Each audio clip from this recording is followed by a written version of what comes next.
Chapter 339 to 341. Halfway through his way to the guest house of the third section, Kazekage could already see the huge figure of Ichibi raging all over. Realizing his mistake, he sighed, it seems that we have no other choice now. The appearance of Ichibi implies that Gaara truly failed the test. Now the biggest problem that Suna will be facing is not only the obvious suppression of Ichibi that is raging and causing destruction but also figuring out how to pass on the news of the death of two messengers to Konoha. The two messengers have obviously been considered to be dead by now. After all, surviving the attack of a bijou is not something just anyone can do. If anything, those two shinobi might as well have been eaten by Ichibi, so finding their corpse would also be next to impossible. This further complicates the problem. Everyone was worried, even more, worried about the safety of two Konoha messengers rather than the lives of villagers who were in the midst of that chaos caused by Ichibi. Every time an attack from Ichibi destroyed houses, the earth shook, both people were being trampled on like ants and property was being damaged relentlessly. Roar! With another roar, one more block collapsed into ruins. Just as everyone was about to close in, the figure of Ichibi suddenly came to a halt. He no longer destroyed anything, only a second afterward the figure of Ichibi began to shrink and gradually disappeared. What's happening? Is Gaara regaining control over Ichibi? Including Kazekage, everyone was surprised. That was the only logical conclusion, but neither of them was sure as there were still many buildings obstructing their view as such, they can't know the exact situation. Hurry up, maybe the situation is still salvageable. Everyone nodded to Pakura's words and hurriedly. The guest house was already completely destroyed, and the entire third section was a burning mess. But strangely enough, not many corpses were present here, a few were there but that number was too low, probably around a dozen at max. The number of injured was quite a lot, but those injuries mostly seemed curable, nothing too much. Everyone was confused, this situation was beyond their cognition. They heard that when Kyubi went violent in Konoha, or when Hachibi went rogue in Kyumo, the number of deaths was astronomical, but only about a dozen here. Such a number was too low, so doubts started to sprout. One of the Umbu shinobi asked a villager who was conscious, what happened here, where did the Ichibi go? The villager didn't speak much, he just pointed his hand forward. Chio frowned but she did not pressure the guy who might have witnessed the horror of a bijou up close. Everyone rushed in the direction pointed by that villager, and they were highly surprised by what they saw there. Surprised because hundreds of villagers stood in a semicircle around a crater, around the same crater at the center of which young Gaara lied unconscious, maybe he was asleep. But also surprised because there stood two shinobi in non-Suna shinobi gear who seemed to be analyzing Gaara's condition. From their forehead protector, it wasn't hard to judge that these two are Konoha shinobi. The expression of both of them seemed very calm, as whatever happened just a few minutes ago did not faze them at all. Pakura immediately recognized the identity of the two and nodded to herself in understanding why Ichibi was so easily suppressed. Easing her worries, she muttered, figures, if the two messengers who came to the village were none other than Uchiha Shisui and Hyuga Kuroto. The expressions of others were not as calm as hers, but they did not have much time to think things through. The arrival of Raza was obviously noticed by everyone, and they all immediately ignored Gaara and looked towards their Kazekage, demanding an explanation why such a monster suddenly appeared in the middle of the village, and in the middle of the night no less. Meanwhile, Pakura took the charge and instructed all the Umbu and Suna shinobi to clean things up, and Chio went to the villagers to explain the situation and take care of their injuries. Kazekage Raza himself walked towards the crater. Perhaps it was because he had forgotten who Uchiha Shisui is that he panicked a little too much. In the shinobi world, the name of Uchiha Shisui is currently very loud, much more loud compared to the other three members of Konoha Umbu Team 11. After all, Uchiha Shisui is undoubtedly one of the strongest Konoha shinobi.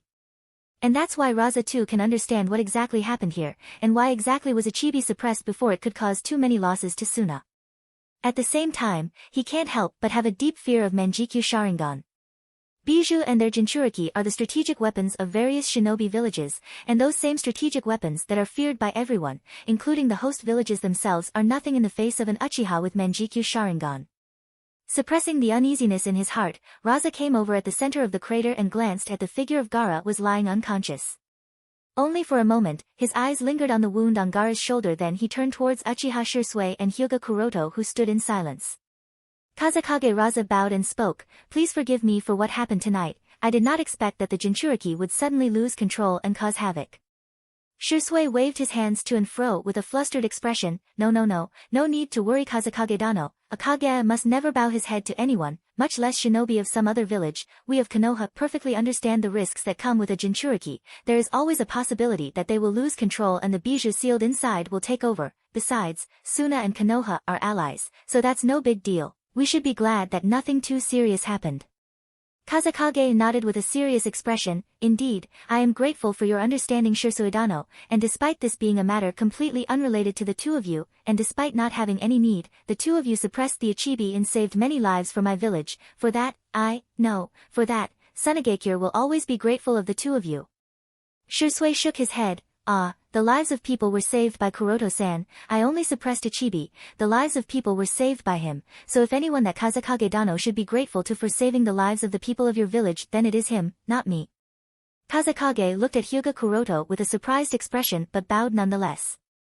Kuroto nodded and deliberately pointed out indirectly, it's alright, it was somewhat my fault that the kid lost control in the first place. If I hadn't injured him in the act of self-defense, maybe he wouldn't have lost control, so I too apologize for that.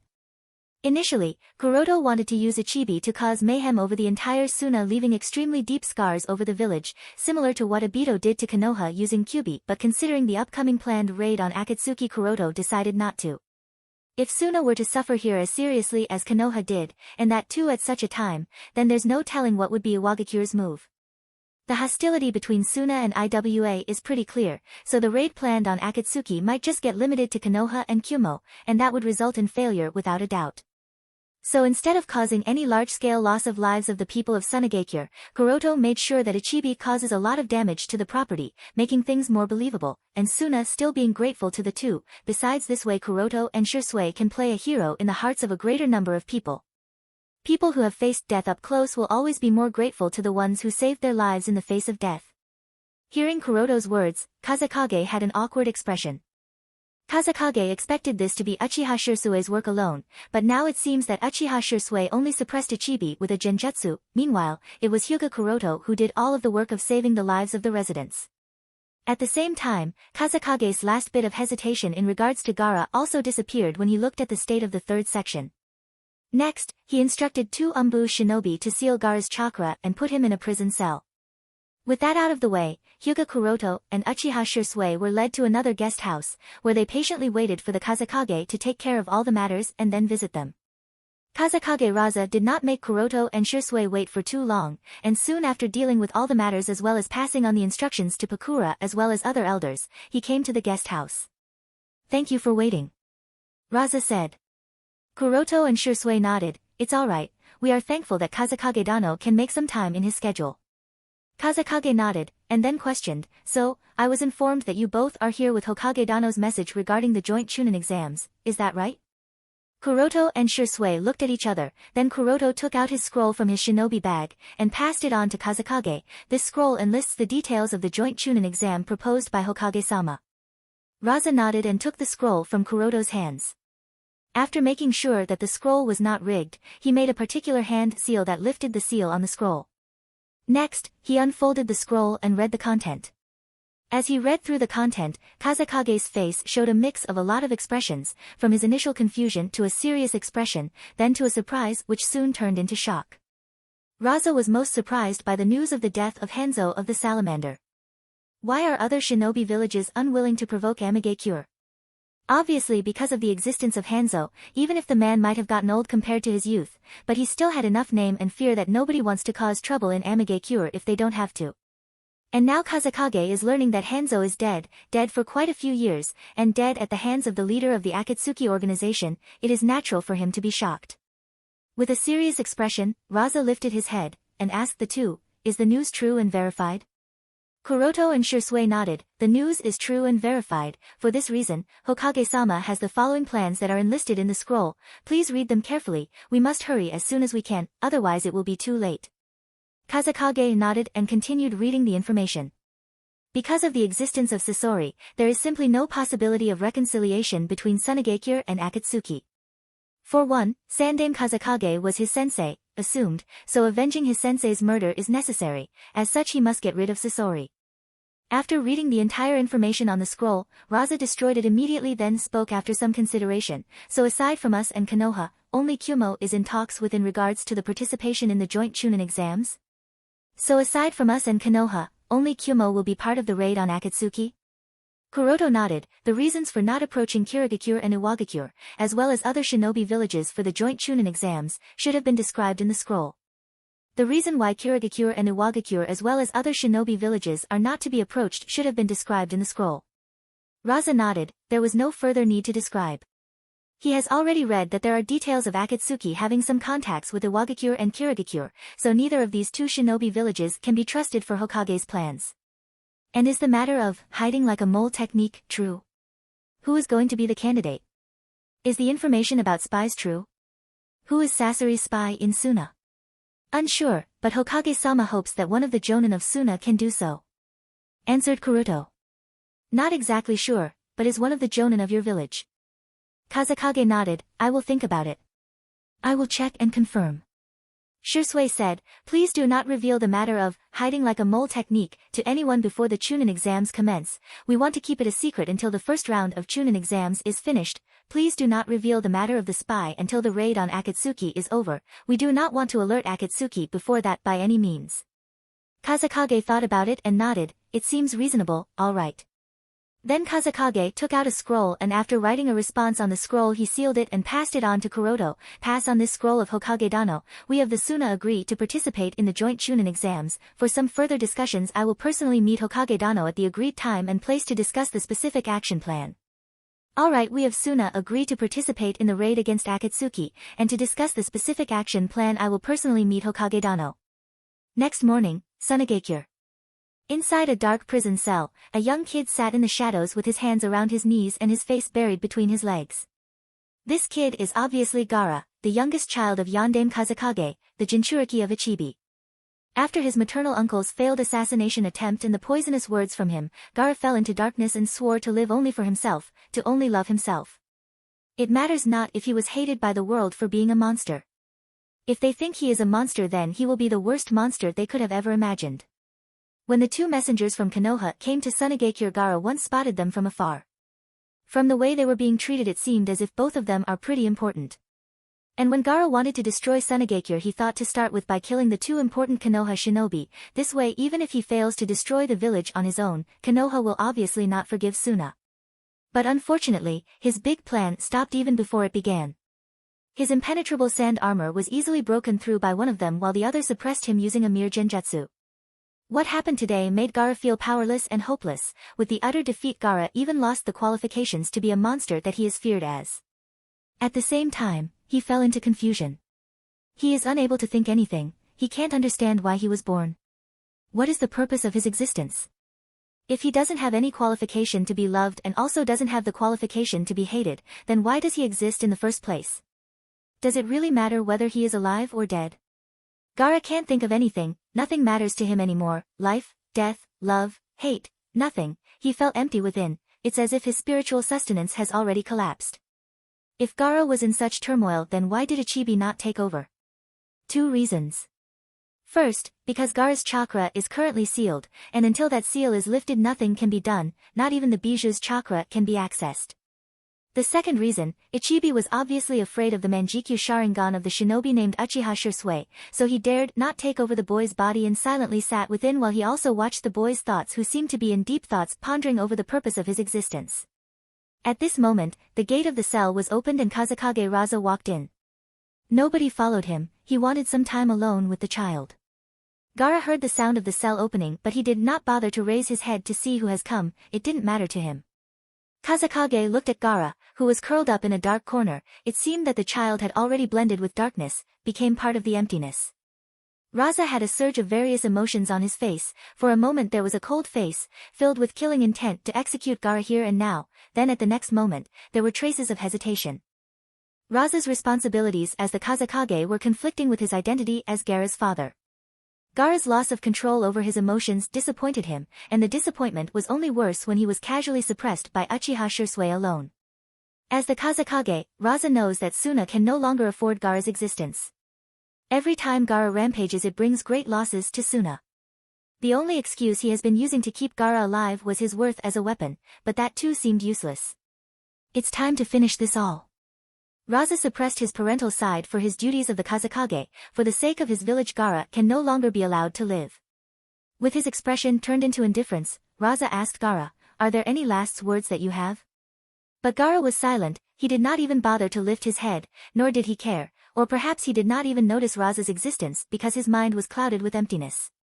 Raza waited, but receiving no reply from Gaara, he turned around and left. Around half an hour later, a team of Umbu came to the prison cell and took Gaara outside. The indifferent child posed no resistance, nor did he have any power to resist. Being dragged along all the way, the team of Umbu brought Gaara outside the village and tied him to a wooden pillar in the middle of the desert. On a distant sand dune, Raza, Chio, Ebizo, Pakura as well as some other elders of the Suna Council stood, looking at the child tied to the wooden pillar. This part of the desert is Suna's execution rounds, and Gaara is brought here to be executed of course. If it was a few days ago, even if Gaara had failed the test, Raza might not have been so much anxious to execute Gaara, but with him agreeing to participate in the joint Chunin exams, Suna will make declare open enmity towards Akatsuki organization, and who knows how much troubles will be followed then. In such a Suna cannot keep Gaara who can so easily lose control over himself alive, the danger of Uchiha Shinichi is too much. Moreover, with one of the Jonin being a traitor, there is no telling what might happen. So Gaara has to be executed. After tying Gaara to the wooden pillar, the Umbu team immediately rushed back. At this time, Raza spoke out loud for Gaara to hear. "Gaara, for the act of killing shinobi and the people of the village, you are to be executed. Are there any last wishes that you have before our death?" No response. Raza waited for exactly 2 minutes and receiving no reply from Gaara, he signaled towards the Umbu vice-captain, "Execute him." The vice-captain of the Umbu nodded and signaled the team of Umbu waiting for the call. Sunagakir's method of executing people is very simple. The method involves tying the person at the wooden pillar then raining hundreds of shuriken on him. The Umbu upon receiving the signal immediately shot hundreds of shuriken on Gaara. Gaara who stood alone in the middle of the desert did not even flinch upon noticing the incoming rain of shurikens and there was even a trace of relief on his face. Perhaps death is the only meaning left for me. But the bijou sealed inside him did not think the same, he did not want to die, even if 9 bijous are masses of chakra and will eventually come back to life, but this does not mean that they are willing to accept death. Whoosh. Whoosh. Whoosh. Whoosh. Whoosh. Feeling threatened for his life, Ichibi roared, cursed, threatened, and struggled so much, but ultimately to no avail. He was unable to take control of Gaara's body. Pierce, blood splattered, cut, tuck, tuck, pierce, pierce, pierce, pierce. First the heart, then at the hands, legs, chest, in the left eye, then the right eye, left thigh, right thigh, one after another shuriken pierced through the child, cutting through the flesh, splattering blood, over and over and over and over and over and over and over and over and over and, leaving no part of his body intact. But no trace of struggle. Only a relief as his breath ceased to exist, all signs of life disappeared. "It's over," murmured Raza. But it was far from over. As soon as Gaara died, raging winds started blowing all over the desert. Soon a storm started with that wooden post as the center started. The storm soon turned into a sand storm, so large and so massive that it seemed that nothing would survive in it, yet it was not doing any damage, but the storm was uncontrollable. "What's happening? Did he not die?" one of the elders questioned while trying to maintain his balance amidst the raging storm winds. Pakura who was nearby sensed and then said, "No, he is dead. Look around, the sandstorm is not doing any damage, nor." Chio said, "Perhaps it's the result of Ichibi's death. Bijus are forces of nature, and it's possible that there are some effects upon their death. So, it's possible that the desert is mourning Ichibi's death." Following Chio's words, everyone thought about it and it seemed reasonable. After some time passed, the sandstorm subsided and the surroundings returned to silence. Kazekage instructed the Umbu, "Verify if he is dead or not." The Umbu captain nodded and went forward with a team of Umbu following behind her. Pakura went forward and verified, Gaara was still tied to the wooden pillar was indeed dead, his body no longer had any signs of life. After verifying this, she returned back and nodded, "He is indeed dead." Raza sighed and spoke with some complex emotions, "Burn his body, do not even leave the ashes." Pakura nodded and signaled the Umbu shinobi to do so. With that out of the way, Kazekage and several others turned around and left. Nobody noted the cold smirk that Pakura had at this moment, manipulating the Suna elders to execute Gaara. "I hope you know what you are doing, Kuroto-sama." 2 days later, in a cave somewhere in the land of River. Kuroto sat on a small rock, throwing dried branches in the bonfire. This cave is around the border of the Land of Wind, as such the terrain is still deserted. For this reason, the temperature at night is extremely cold. And he is in no mood to bear the cold right now. Staring at the fire in front of him, Kuroto had a smirk. Ha, Koto Amatsukami is really useful. Now I have Pakura, the commander of Sunagakyo's Umbu department, as my spy to fill me on everything I want to know happening in Sunagakyo. And the biggest benefit is obviously acquiring him, thought Kuroto while he picked up sand on the ground on the floor as he stared at the unconscious figure lying on the other side of the bonfire. A few hours later there were some movements from him. Lazily rubbing his eyes, the boy got up with a sleepy expression. It took him a few seconds to realize that he was no longer in the prison cell, moreover his head felt heavy, but slowly and steadily images started to clear up. The last thing he remembers is being stared at by 3 pairs of eyes, each of a different color. They were orange, and red with black pattern in them, and finally, shining blue with a white flower pattern. After that everything is gone. Whose eyes were they? But there is some clarity. Before seeing the 3 pairs of eyes, Oto-san came to visit me, and he said that I will be executed soon enough, and then those Umbu shinobi came to the cell and took me to take me for the execution, right, execution. Does that mean I am already dead? As soon as this thought crossed his mind, the kid noticed a person sitting on the other side of the bonfire and asked, "Ano, am I already?" But he did not look at the face of the other person, because if he did, he might have realized that this is the same person who made him bleed for the first time. Kuroto raised an eye at the question and asked, "Don't you remember what happened after you were taken out of your prison cell?" Gaara shook his head. "No, there are only vague images of 3 pairs of eyes staring down at me, and nothing more." Kuroto thought, maybe the genjutsu Shursui used to put Gaara in sleep was too strong for the kid to bear with his chakra sealed, or perhaps it is because this is the first time Gaara might have had a peaceful sleep ever since his birth. Nodding at his conclusion that seemed reasonable, Kuroto said, "Well, it doesn't matter if you don't remember. Long story short, I saved you." That entire execution was designed by Kuroto the moment Gaara was taken out of the cell. Kuroto along with Shursui and Pakura, now loyal to Amatsukami because of being tortured by Kuroto and then being controlled by Shursui's Koto Amatsukami, acted together. Since Pakura is the Umbu commander, so things were very easy. The Umbu shinobis taking Gaara were instantly put into a genjutsu by Shursui. After that, Shursui disguised as one of the Umbu, while one of the Umbu that Shursui disguised into was turned into Gaara by Kuroto with the use of shape-shifting technique. Shursui, who was disguised as one of Umbu, made sure to continue using his Koto Amatsukami on all the elders present nearby, eliminating any chance of discovery, and when Gaara, or the person who tied to the wooden pillar in the shape of Gaara, died, his body was burnt into nothing more than ashes by Pakura. All the while the entire ordeal took place, Kuroto and Kazekage Puppet observed the entire thing from the sky. As for the sandstorm, it was the result of Shursui's genjutsu, Kazekage Puppet's mastery of wind release. Although causing such large storms is not easy even for the Kazekage Puppet, but thanks to the high level of Ryumyaku chakra, and the near-mechanical state of the puppet, such a thing became possible. For this reason, even though there were heavy winds and raging sandstorms, yet there was no damage. Kuroto did this all to make the death of Ichibi and its Jinchuriki more believable. Gaara was stunned, and it was at this moment when he recognized who this person was. Why did you save me?" Kuroto thought about how to answer this question without revealing many things, but he first asked curiously, "Before I answer your question, I want to ask, why do you want to die?"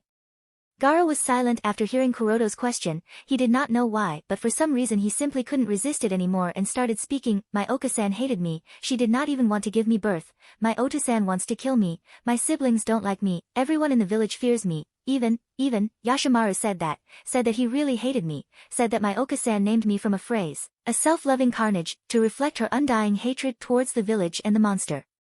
That I am, since everyone treated me as a monster, I decided that I will be a monster, but I couldn't even be a monster. I can no longer find a purpose to live. Isn't death better than a life with no purpose? I no longer want to feel this emptiness. It's better to just die and disappear. It's not like anyone is ever going to mourn my death. It's not like I am wanted." Kuroto stayed silent while Gaara revealed the pain buried inside him. Midway through that, Gaara also burst into tears. Kuroto let him speak. He let Gaara cry. He allowed Gaara to let it all out. Even though it is said that only weak people cry, but Kuroto doesn't believe that. Sometimes being able to cry, being able to let out all the pain, frustration, and sadness buried inside is never a sign of weakness. In fact, there are very few people who have such a luxury. Otherwise, people are sad, angry, and frustrated, but they are unwilling to let it all out and hardly grow as a person. While Gaara let out everything, Kuroto also thought about Gaara's mother. Not much was revealed about her aside from the fact that she loved Gaara too much and had an incredibly strong will to always protect her son. Perhaps it was because of this, her spirit took the form of sand, always protecting Gaara. But here Kuroto has a lot of information about her, more so when Pakura is already his spy. Gaara's mother was one of the strongest kunoichi of Tsunegakure. She used sand release Kekii Genkai. We are assuming that sand release is not just associated with Ichibi, but the awakening of sand release in Gaara was too early. From a very young age, the kid has already been able to use sand release, which has made everyone believe that this is because of Ichibi being sealed inside him, not because of the Kekii Genkai he inherited from his mother. It might be because of both reasons, but what matters here is that her spirit took the form of the sand armor around Gaara. Perhaps for this reason Gaara's chakra is not ordinary. As for what Yashimaru said, that's obviously all a lie, as per the instructions of the Kazekage. I understand your reason, and to be honest kid, I think you are too young to figure out the purpose of your existence. I won't say that I know what your hardships have been, and even if I know what kinds of things you have gone through, I will never truly be able to understand them, but from my experience, you know too little of this world to determine anything. You asked me why I saved you, right? I will answer your question. It is nothing as fancy as you being the child of destiny or whatnot. The only reason I saved you is that I saw the potential within you, potential to become one of the strongest shinobi to walk through this shinobi world. It would have been a waste to let you die out there so silently when you could have become something more. And if you need a purpose to live, you can find it along the way. As long as you are still alive you will have a long time to figure things out, to figure out the meaning of your existence. Said Kuroto. Gaara kept wiping the tears running through his eyes and shook his head after Kuroto finished, but I cannot. I can no longer bear this thing anymore. Kuroto thought about it and said, the thing you speak of is Ichibi, right? You do not have to worry about him anymore, if I have saved you, so naturally, I will not allow the Tanuki to waste my effort. I will make him silent, and unless you on your own accord want to communicate with him, he wouldn't even be able to lift his finger or utter a single word, much less taking control over your body. In Kuroto's view, the people of Tsunegakure are stupid, making a young child who is housing Shikaku of all bijou inside him to go through such a torturous experience. The fact that Gaara can resist Shikaku taking control over the boy from such a tender age alone shows the kid's talent. And what are they doing? Instead of training the kid mentally as well as physically, they are imposing tests to check whether he would lose or control his emotions. In this aspect, Konoha is still far better compared to Suna. Although Naruto, similar to Gaara, is hated by all the villagers, he is still not forced to go through such tests. In fact, they did not even inform Naruto of the Kyuubi being sealed inside him until the Mizuki event. After all, both kids are the same, suffer from the same treatment from the fellow villagers. But when it came to Naruto, Kyuubi could not even communicate with Naruto, much less affecting Naruto as Ichibi does to Gaara. It was just that since no one trained Naruto to control his chakra that was influenced by Kyuubi's chakra because of the way Yondaime designed the seal, so Naruto was left at the bottom of his academy class. Gaara pondered on Kuroto's words, then asked a hesitation, can you really silence him? Kuroto smirked, don't you remember what happened the last time we met?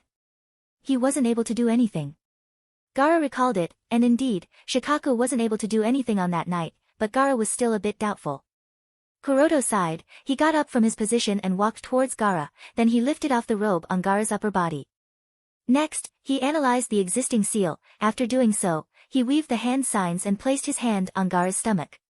With that, the existing seal that sealed Shikaku was gone, and instead of that a newer one appeared. This was obviously Four Symbols seal. Immediately afterward, an instant imprint of the seal appeared over Gaara's entire body like crawling snakes, then it disappeared and was left with the Four Symbols seal pattern over Gaara's stomach. After doing so, Kuroto questioned, how is it? Is it better now? Gaara immediately nodded, his voice is gone. Kuroto thought a little and said, that's good, this seal can work for now, and later we can use a better seal. Gaara nodded. The Four Symbols seal is good, and it has completely isolated Shikaku, but it has also made it impossible for Gaara from extracting Shikaku's chakra. If a Jinchuriki cannot even take chakra from the bijou sealed inside them, then there is no point in having a bijou sealed within you. So, Kuroto will obviously change the seal. Four Symbols seal is nothing compared to the 8 trigram sealing style, or the Tori seal, which is probably one of the most powerful and best Fuinjutsu to seal a bijou inside the Jinchuriki, and Kuroto plans to use that seal on Gaara. Next Kuroto asked, with that out of the way, are you going to come with me? Gaara looked at Kuroto with a bit of hesitation. Kuroto noticed Gaara's hesitation, and thought, the kid probably still has some reservations, and it's understandable. I guess I need to push it a little. Thinking so, Kuroto shook his head and said, or let me rephrase what I said just now, are you going to willingly come with me, or do I have to take you anyway? You should understand that I have already sealed Shikaku, so he wouldn't be able to do anything, and without Shikaku, even if you can control sand, you are just a helpless kid in front of me. When you couldn't resist even with Shikaku, what can you do without him? In simple words, you do not have a choice here, kid, you are coming with me regardless of your willingness. As soon as Kuroto finished his words, he stretched out his hand. Under the traction force, Gaara obviously couldn't put any resistance, and before he could even realize it, he was already flying high in the sky. Gaara did not put any resistance. He realized it full well that doing so was meaningless. Besides, he couldn't detect any trace of hostility from this person, so maybe this is fine, right? What's the worst that can happen? Death? But is that something Gaara fears? Not really. A few minutes ago, he had already accepted his death, so it's not like anything beyond that can happen to him, right? Besides, he was currently enjoying the flight, it's the first time he has got to fly, although it's not on his own, it is flying nonetheless, and it feels amazing. Coming out of the cage of Suna, Gaara probably felt relief.